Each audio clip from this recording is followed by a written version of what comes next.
చేశాడు. చాలా ఈ క్యాలెండర్ లో కూడా చాలా రకాల మార్పులు చేస్తాడు. ఆయన చేసిన మార్పుల్లో భాగంగానే కొన్ని కండిషన్ల ఆధారంగా మిలిటరీ పరంగా ఈ జనవరి ఫిబ్రవరి ఈ 2 నెలలను తీసుకొని ఈయన ముందు పెడతాడనమాట. జనవరి ఫిబ్రవరి, ఈ కింద ఉన్న జనవరిని ఫిబ్రవరిని పైకి తెచ్చేస్తున్నాడు. ఇక్కడ ఫిబ్రవరి చాలా యుద్ధాలు చేస్తాడనమాట. ఆ యుద్ధాలన్నీ కూడా విజయం సాధిస్తాయి. విజయం సాధిస్తే ఆయన చేసిన సేవలకు ఒక గుర్తింపుగా ఈ సెక్సిటిలిస్ అనే నెలని ఆగస్టు నెలగా పేరేస్తారనమాట. సెక్సిటిలిస్ ని ఆగస్టుగా పేరు మారుస్తారు. తర్వాత ఈ జూలియస్ సీజర్ కూడా గొప్ప వ్యక్తే కదా, ఆయన పేరు మీదుగా కూడా ఈ క్వింటిలిస్ అనే నెలని జులైగా మారుస్తారనమాట వాళ్ళు. ఓకేనా, అర్థమైందా?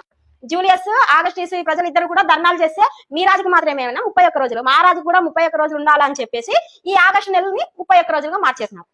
31 రోజులుగా మార్చి మళ్ళీ కింద ఏం మారాలి, ఇవి కూడా మారాలి కదా. 31 తర్వాత 30, తర్వాత 31, తర్వాత 30, తర్వాత 31, ఇంకంతే. ఇవి జనవరి ఫిబ్రవరి పైకి వచ్చినాయి కదా, జూలియస్ సీజర్ పైకి తెచ్చేసినాడు కదా. ఇప్పుడు ఇవన్నీ కౌంట్ చేస్తారనమాట.